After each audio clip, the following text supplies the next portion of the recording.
Yes sir. आज हम शुरू करने जा रहे हैं रिकंसिलिएशन स्टेटमेंट। ये रिकंसिलिएशन स्टेटमेंट बच्चों कॉस्ट अकाउंटिंग का टॉपिक है। इस तरह का एक रिकंसिलिएशन स्टेटमेंट बच्चों ने पहले पढ़ा है। वो ये सोचते हैं कि ये टॉपिक वैसा ही है जैसा बैंक रिकंसिलिएशन स्टेटमेंट हमने सीखा था, बट ये बच्चों बैंक रिकंसिलिएशन स्टेटमेंट नहीं है। It is a reconciliation between cost accounting and financial accounting. जब हम फाइनेंशियल अकाउंटिंग बनाते हैं, इस पूरे चैप्टर से हमें कॉस्ट का एक कॉन्सेप्ट क्लियर होता है। जब हम फाइनेंशियल अकाउंटिंग बनाते हैं तो हम लोग इवेंट के बाद बनाते हैं, घटना होने के बाद। कोई कहेगा इसका क्या मतलब है? इसका मतलब यह है कि जब हमने अपनी बुक्स मेंटेन करी, अकाउंट्स में हम अक्रूवल बेसिस पे अकाउंटिंग करते हैं और ईयर के एंड में प्रॉफिट या लॉस निकालते हैं। We calculate profit at the end of the year. हम ईयर के एंड में प्रॉफिट या लॉस निकालते हैं और अकाउंटिंग को निकालते हैं, प्रॉफिट निकालते हैं। लेकिन ईयर के बाद हिस्टोरिकल होता है। कॉस्ट अकाउंटिंग का जो डेफिनेशन है, कॉस्ट का बच्चों जो मतलब है वो है कि कॉस्ट को डिटरमिन करना, कॉस्ट डिटर्मिनेशन, ये कॉस्ट का ऑब्जेक्टिव है। फिर profit calculation, cost estimation, distribution of overheads. यदि ये आप मेरे कॉस्ट शीट वाले जो वीडियोस जो अपलोडेड हैं, यदि आप वो देखेंगे तो you will come to know कि ये क्या होता है, what is this cost accounting.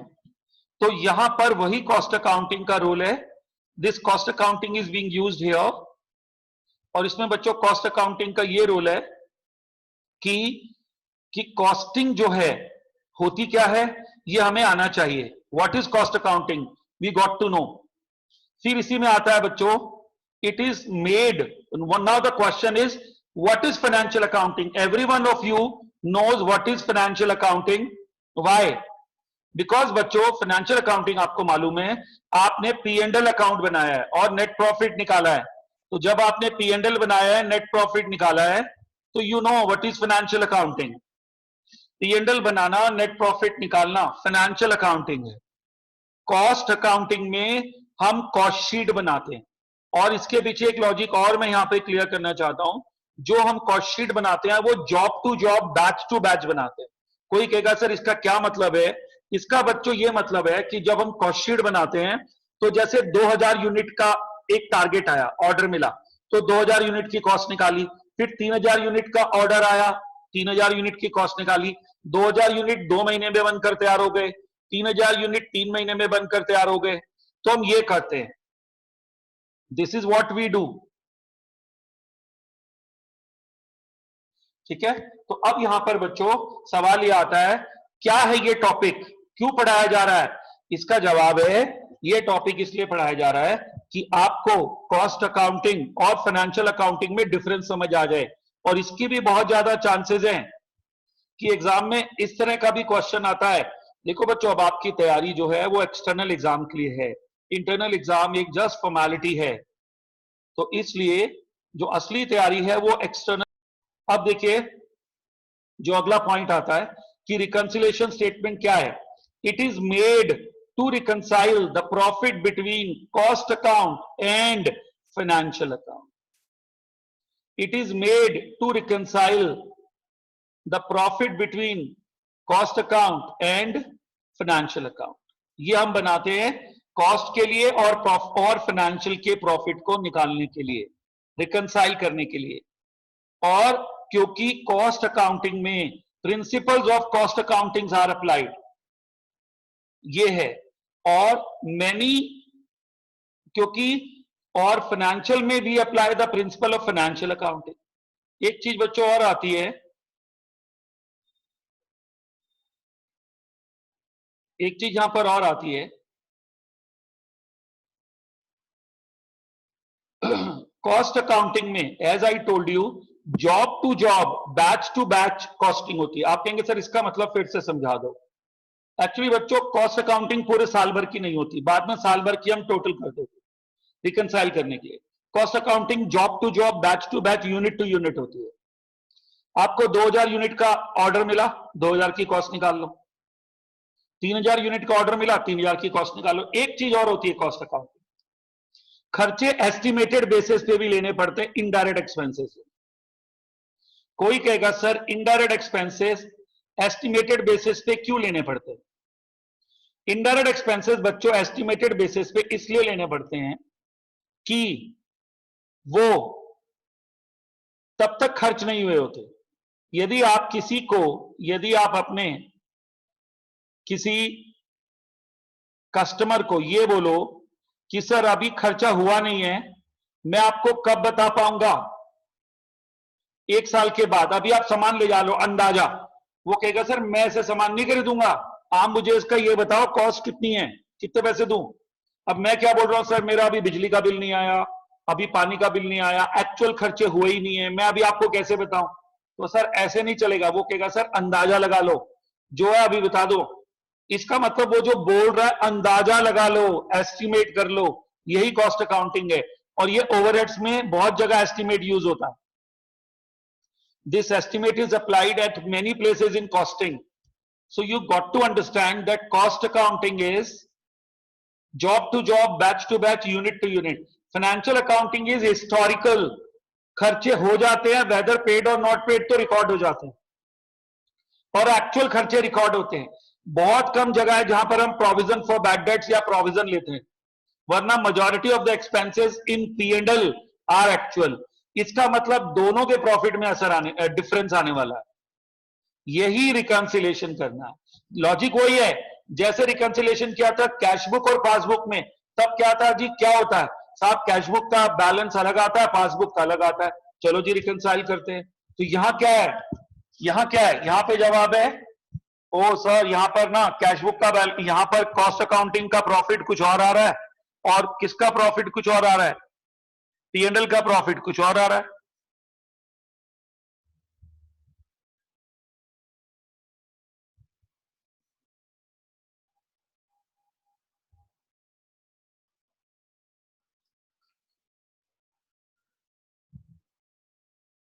Cost का प्रॉफिट कुछ और है, रिकंसिलेशन का कुछ और है, बस उसी को रिकंसाइल करना है। पहले ये जानना है प्रॉफिट अलग किन कारणों से आता है, पहले ये जानना जरूरी है कि प्रॉफिट अलग किन कारणों से आ रहा है। It is very important to know. अब देखिए इधर,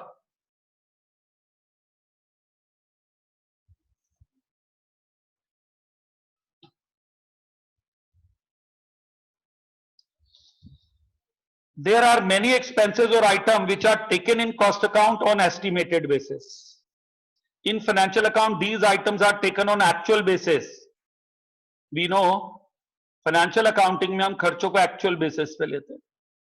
Cost accounting can be used in many ways such as unit costing, job costing, batch costing, marginal costing और absorption costing. ये cost accounting के type है। Financial accounting has a different type of procedures and practices. Cause of difference are classified into the following categories. Interest, अब ये है, ये खर्चे सिर्फ फाइनेंशियल अकाउंट को आप अपने माइंड में ले सकते हैं, प्रॉफिट एंड लॉस अकाउंट, इन खर्चों को सिर्फ P&L में लिया जाता है। Interest on loan, interest on debenture, ये बच्चों अभी जो नई कॉस्ट शीट आई है वहां हम इसको लेने लगे हैं। कॉस्ट शीट में भी एक नई कॉस्ट शीट आ गई है, लेकिन अभी बीकॉम में पुरानी कॉस्ट शीट पढ़ाई जा रही है। अभी नई कॉस्ट शीट यूनिवर्सिटी वाली बुक्स में नहीं आई है, तो मजबूरी में ये पुरानी पढ़ाई जा रही है, वरना ये आइटम अब कॉस्ट में आने लगी है। फिलहाल ये पुरानी है, जो एग्जाम में आएगी यही आएगी, don't worry. Interest on loan, interest on debentures, expenses and discount on issue of shares or debentures written off, loss on sale of fixed assets, loss on sale of investments, loss by fire, loss by theft, charities, fine, penalties, goodwill written off, preliminary expenses written off, donations, subscriptions, ये सब खर्चे, income tax for a company, dividend paid, proposed और interim, transfer to CRR, any other item of PL APRO, ये सारी item बच्चों वो हैं, ये सारी आइटम वो आइटम्स हैं जो PL में आती हैं, PL APRO में आती हैं। कंपनी के पॉइंट ऑफ व्यू से सोच लीजिए, क्योंकि इनकम टैक्स भी लिखा है, मगर कॉस्ट शीट में इनमें से एक आइटम भी नहीं आती। None of them come in cost sheet. एक आइटम भी कॉस्ट शीट में नहीं आती, ध्यान से सुन लीजिए, ठीक है। अब आ जाइए, कुछ आइटम पीएल के क्रेडिट में आती हैं, ये भी कॉस्ट में नहीं आती। जो ऊपर वाले ये लॉसेस थे, ये सब था, ये पीएल के डेबिट में आता है, कॉस्ट शीट में नहीं आता। बच्चों एक क्वेश्चन एग्जाम में यही आ जाता है, यही जो आंसर आपको दिया गया, what are the causes of difference in cost sheet and P and L's profit. Cost sheet और पीएल के प्रॉफिट में क्या अंतर है, यही क्वेश्चन एग्जाम में बहुत बार आ जाता है, तो वही समझाया जा रहा है। अब कुछ आइटम पीएल के डेबिट में आती हैं, कॉस्ट अकाउंट में नहीं आते हैं। कुछ आइटम, कोई कहेगा सर क्या है कॉस्ट, आप ये मान लो कॉस्ट शीट बनाना कॉस्ट है। तभी मैं बार बार रिक्वेस्ट कर रहा था कि आप मेरे कॉस्ट शीट के अपलोडेड वीडियोस देख लो, ये टॉपिक उससे लिंक्ड है। दोनों वीडियोस जो यूट्यूब चैनल है वहां पर अवेलेबल हैं, प्लीज कुछ नॉलेज बढ़ाओ। बहुत खराब स्थिति है देश के ग्रेजुएशन करने वाले लोगों की, पढ़ाई नहीं करते वो लोग, बहुत स्मॉल सेगमेंट है, कोई नॉलेज नहीं है, नो नॉलेज, सपने बहुत हैं, एक्शन कम है।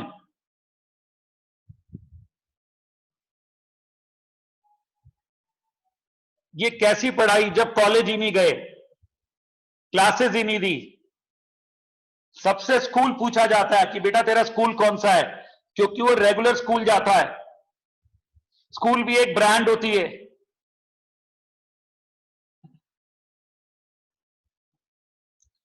Following incomes are credited in PL but not taken in cost.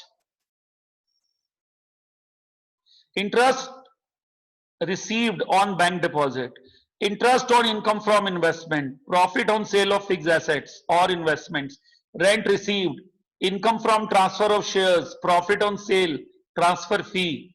ये बच्चों every income is credited to profit and loss account.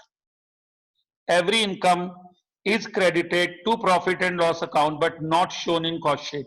Cause number 2. Cause number 1, many items shown above debited to PL, not in cost, not taken in cost. Done. Second, various incomes credited in P&L, not taken in cost. Okay. Cost is what? Cost is cost sheet and some other type of costing statements. But for the time being, you can keep cost sheet. For the time being. And financial accounting में you can keep in mind PL account. फिर आता है items taken only in cost account but not in PL. Items taken in cost but not in PL. Rare है. Interest on capital on notional basis. यदि interest on capital किसी को दिया नहीं है और बांटा है, बांटा मतलब cost में लिया है, तो उसको लेते हैं, लिखा होता है interest on capital on notional. Notional is imaginary. ये माना जाता है कि यदि हमने लोन लिया होता तो इंटरेस्ट देते, क्योंकि लोन नहीं लिया, हमने अपना पैसा लगाया है, इसलिए हम इंटरेस्ट दे रहे हैं। और नोशनल रेम्युनरेशन ऑफ प्रोपराइटर लिखा होता है, नोशनली है। Notional rent of own building if not paid actually, notional dep on asset. ये तीन चार आइटम है, A B C D. Interest on capital notional proprietor से बिलोंग करता है। Remuneration of proprietor, rent of the proprietor's building, dep on the proprietor's building, ये वही है। ये वो आइटम होती है जो रेयरली कॉस्ट में आती, पीएल में नहीं आती। ये आइटम की लिस्ट बहुत छोटी है। अब आता है लास्ट कॉज, स्टॉक वैल्यूएशन जो हम लेते हैं वो अंडर या ओवर एब्जॉर्ब्ड होता है। ये बहुत इंपॉर्टेंट कॉज है। स्टॉक वैल्यूएशन जो हम लेते हैं वो अंडर या ओवर एब्जॉर्ब्ड होता है। इसके सिवाय एक और बहुत इंपॉर्टेंट कॉज, ये सबसे इंपॉर्टेंट है, ऑफिस ओवरहेड। हम कॉस्ट में वर्क्स ओवरहेड से लेते हैं। 3 ओवरहेड होते हैं, works overhead, office overhead, selling overhead, distribution overhead. ये वो खर्चे हैं जो हम लेते तो दोनों में हैं, मगर अमाउंट अलग है। देखिए एक खर्चा एक में लिया, एक एग्जांपल में दे रहा हूं,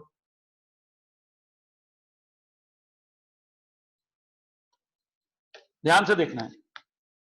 आइटम नंबर 1 जो मैंने बोली, ये मान लो कॉस्ट शीट है, ये पीएल है।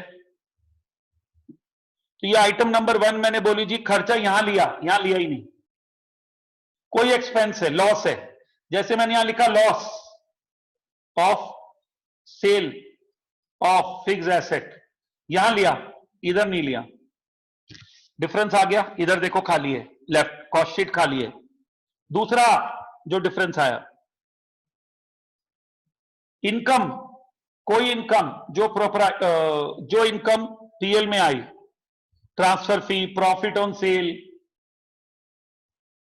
ऑफ फिक्स्ड एसेट्स, इन्वेस्टमेंट, यहां ली, यहां नहीं ली, दूसरा कारण। तीसरा कारण, कोई चीज कॉस्ट में ली, ये कॉस्ट नंबर 1 है, कॉस्ट नंबर 2 है, कॉस्ट नंबर 3, कोई चीज कॉस्ट में ली, उधर नहीं ली, थर्ड हो गया। अब बहुत इंटरेस्टिंग है फोर्थ कॉस्ट, जो कि ये 1 होना चाहिए। कोई चीज दोनों में ली, अमाउंट अलग है। मान लो ऑफिस ओवरहेड एक्चुअल 42,000 है, एस्टिमेटेड 40,000 है, तो यहां लिए 40,000 और यहां लिए 42, कॉस्ट शीट में लिए 40, पीएल में लिए 42। क्यों? मेथोडोलॉजी अलग है।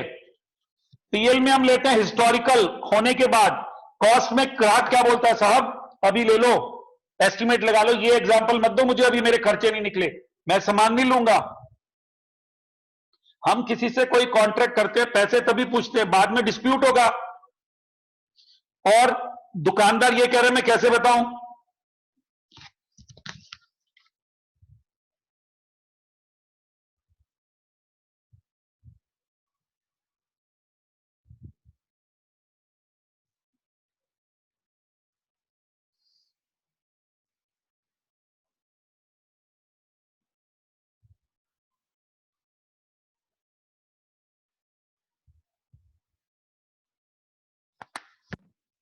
अब ये कॉस्ट नंबर 4 है, any expenditure taken in both but amount differs. This is the way you have to do this topic. Keep this thing in mind. ठीक है?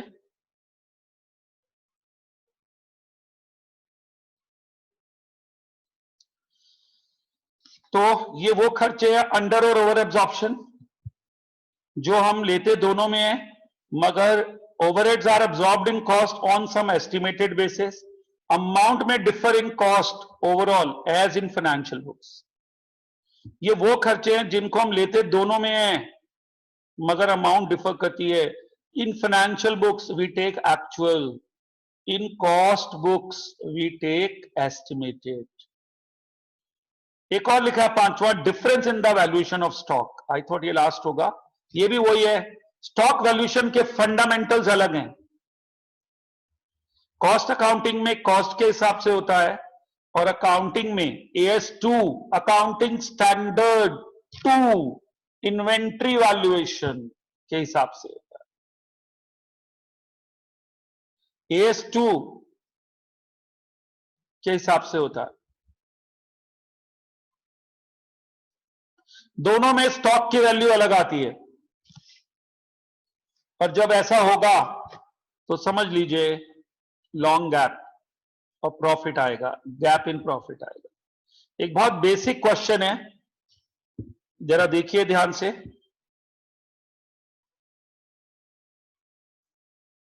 Sales 10 lakhs, very basic question.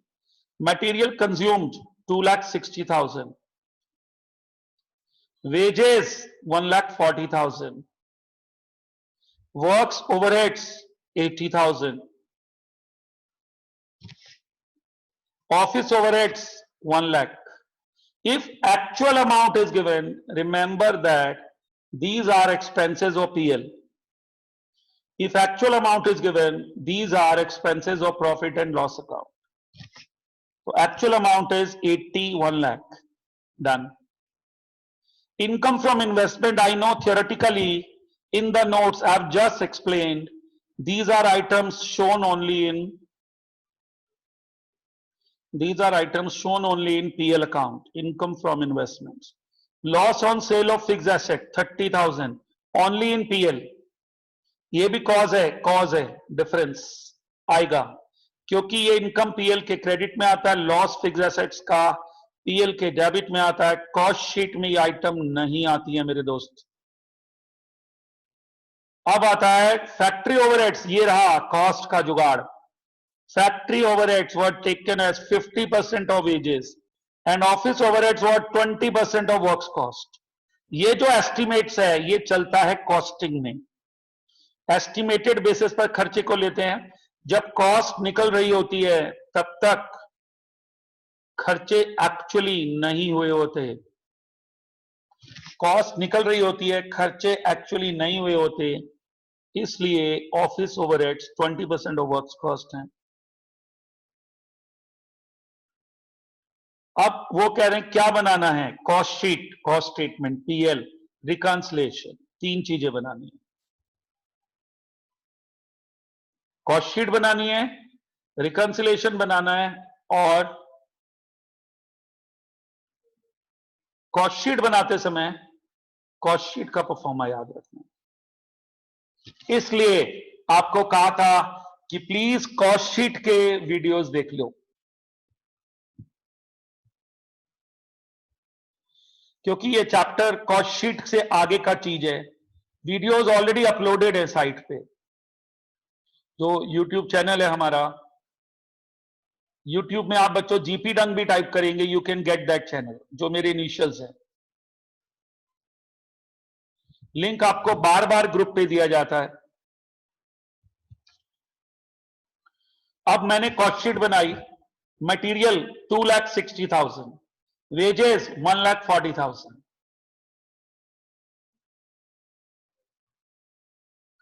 Prime cost 4 lakh आ गया, ये दे रखा था, दोनों में सेम आएगा। Works overhead 50% of wages, estimated जो है ये क्वेश्चन में गिवन है, आपके पास क्वेश्चन आपने देख लिया, लिख लिया। Factory overheads 50% of wages,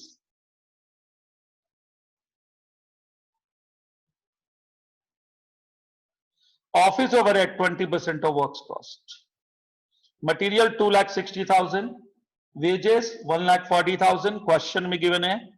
prime cost आ जाता है, इसमें वर्क्स ओवरहेड जोड़िए, 50% ऑफ वेजेस, वेजेस थी 1,40,000, इसका 50% आ गया 70,000, इसको बोलते हैं works cost. Office overhead question में गिवन है 20% ऑफ वर्क्स कॉस्ट, ये वर्क्स कॉस्ट है 470 का 20% 94,000।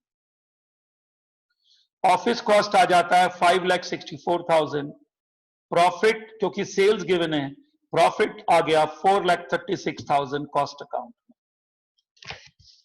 अब आता है we have to take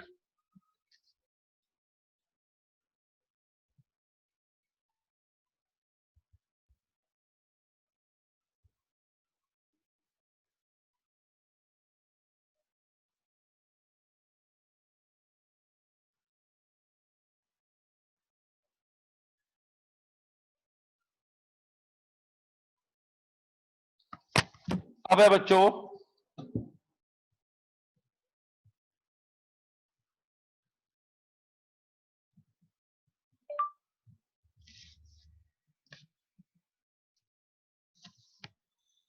next चीज है पीएल बनाना है। पीएल एक्चुअल अमाउंट पे बनाना है, we have to make PL on actual basis.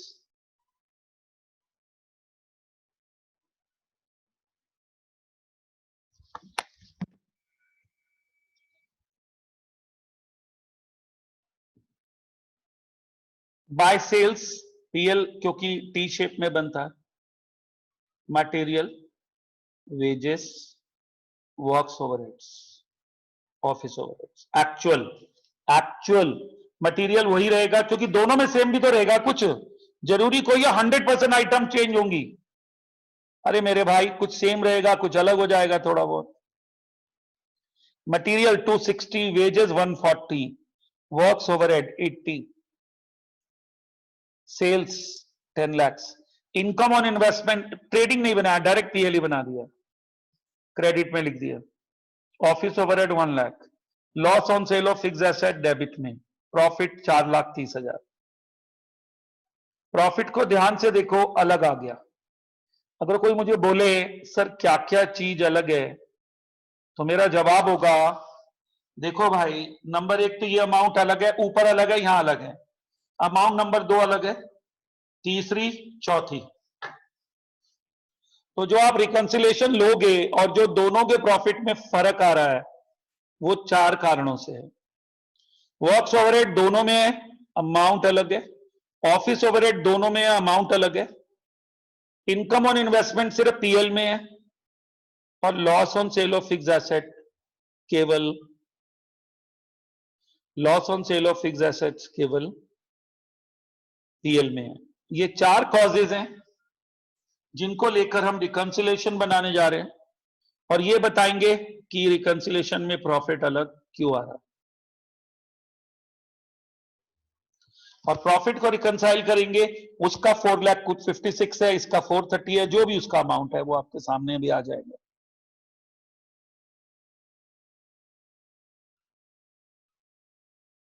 जी, अब ये देखिए रिकंसिलेशन।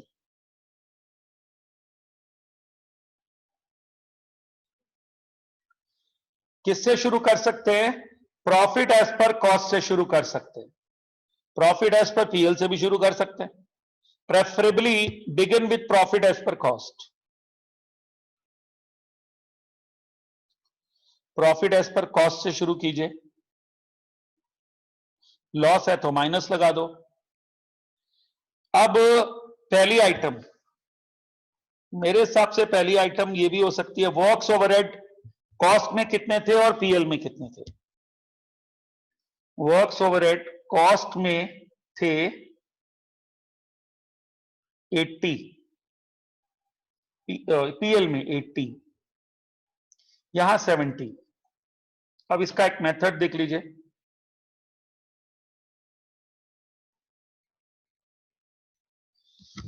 कैसे शुरू करना है इसको? ऐसे मैंने बताया, begin with profit as per cost से शुरू करना। यहां पे आपने लिख दिया 4,36,000 जो भी, ठीक है। अब ये वर्किंग तरीका बता रहा हूं। अब ये ऐड और लेस चलेगा, कुछ ऐड कुछ लेस, क्योंकि रिकंसिलेशन तो रिकंसिलेशन है, एडलेस से ही रिकंसाइल होता है। Reconciliation is always with add less. अब आता है इसी में आगे,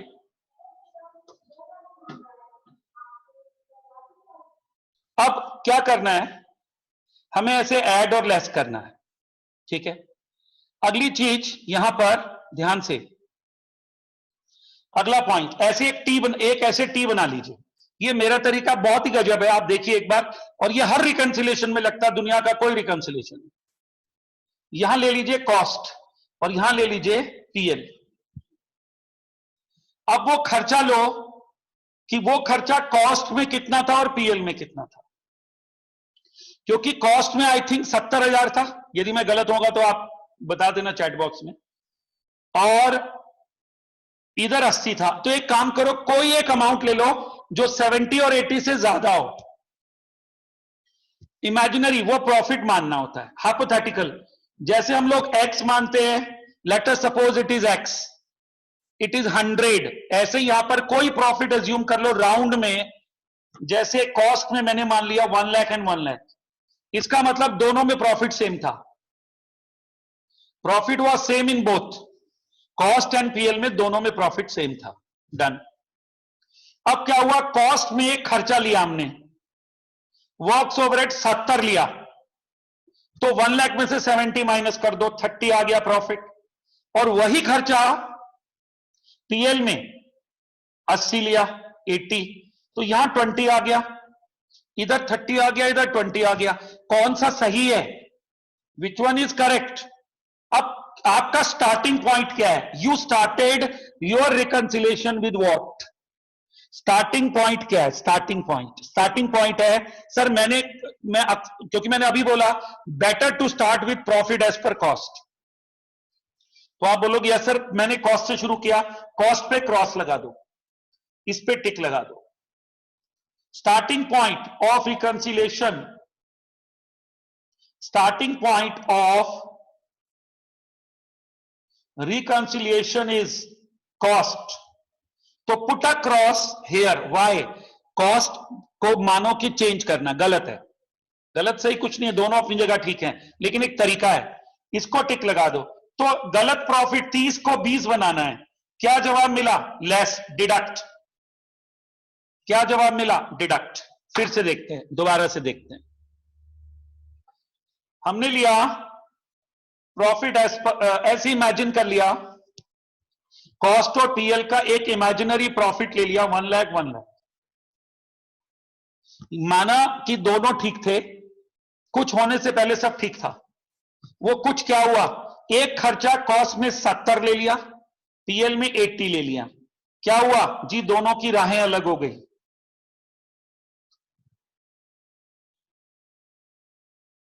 ये गलत है क्योंकि आपने रिकंसिलेशन कॉस्ट से शुरू किया. ये सही है. 30 को 20 बनाना है. क्या करो?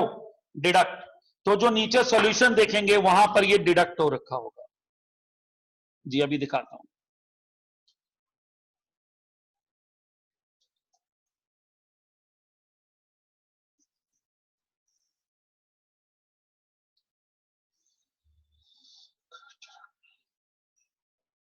ये देखिए, ये लेस.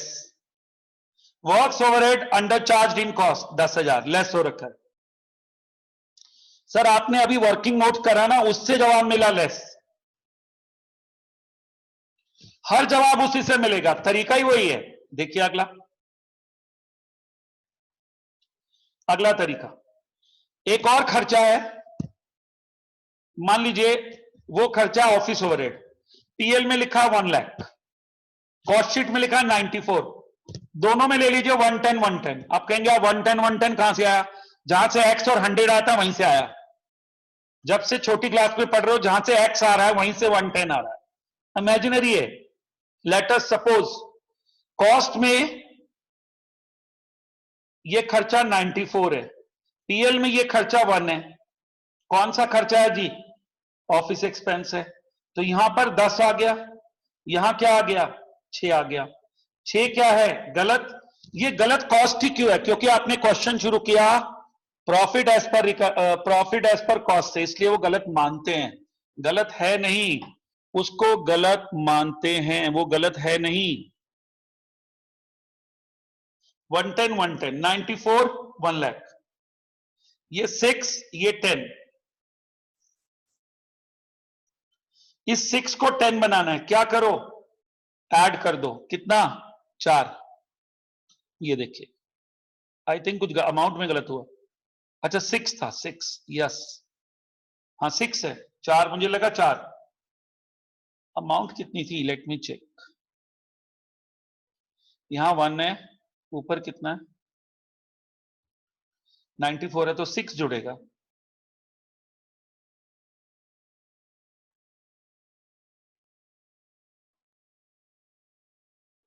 सिक्स क्यों? 4 जुड़ेगा. एक मिनट में चेक कर लेता हूं. ऑफिस ओवरहेड है 94,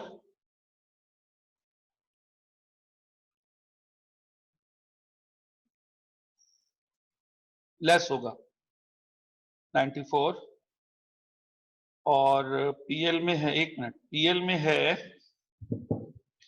में है 1 लाख. ओके, 6,000 ही आएगा, माइनस होगा 6. 6,000 माइनस होगा. मैं वर्किंग में गलत कर रहा हूं तो वो देखता हूं क्या है. ये देखिए, फिर से वर्किंग करते हैं. 110 110.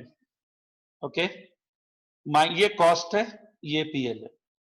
यहां 94 और यहां 1.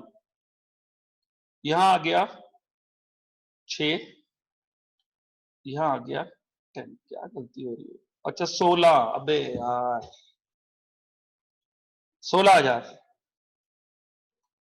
अब ठीक है, वो 16 है, वहां 10 है. This fine now. तो 16 गलत, 10 ठीक. क्या करें? -6. ये गलत हो गया था, तो मेरे को, मैंने वहां 6 ले लिया. 16 is wrong. Why? Because we started with cost sheet. तो अब ये 6 क्या कर दो, कुछ लोग बच्चों रटाते हैं ना कि अंडर कास्ट, अरे वो हम भी रट सकते हैं यार। Works overhead under charge cost पहले 10 था, फिर 6 आ गया। अब दो चीजें और बची, लॉस ऑन फिक्स्ड एसेट्स है और इनकम ऑन इन्वेस्टमेंट है। अब देखिए दोबारा से वर्किंग,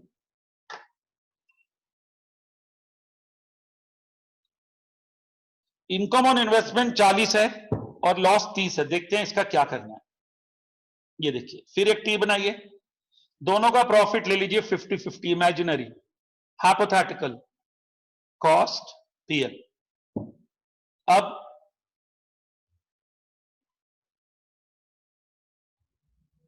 अब हम क्या करेंगे बच्चों, कॉस्ट में लॉस लिया हमने 30, नो कॉस्ट में नहीं लिया, पीएल में लॉस लिया 30, 50 में से 30 गए, क्या आ गया 20। कॉस्ट में वो लॉस लिया ही नहीं, कॉस्ट का प्रॉफिट कितना इंटैक्ट 50 है। 50 जो है गलत। सर पूरे क्वेश्चन में मैं बार बार क्रॉस कॉस्ट पे लगा रहा हूं, कोई भी अमाउंट लीजिए। अब आप कहेंगे अगली चीज क्या है, आपको शुरुआत में 4 कारण बताए थे।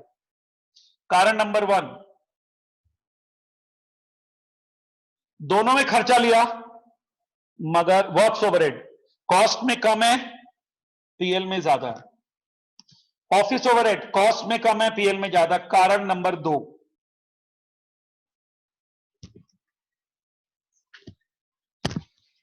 Income loss on sale of fixed assets, cause number 3, PL में लिया कॉस्ट में नहीं।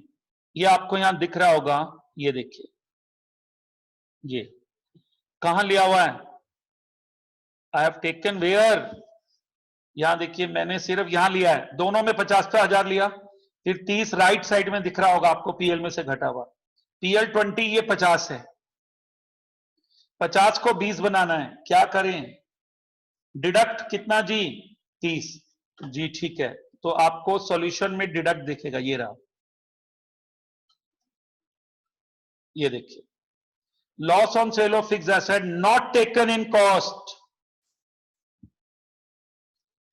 Loss on sale of fixed asset not taken in cost, इसलिए। अब आते हैं इनकम ऑन इन्वेस्टमेंट, ऐड कैसे होगा, इसकी वर्किंग ये, दोनों में फिर ले लीजिए 50-50, कॉस्ट और पीएल।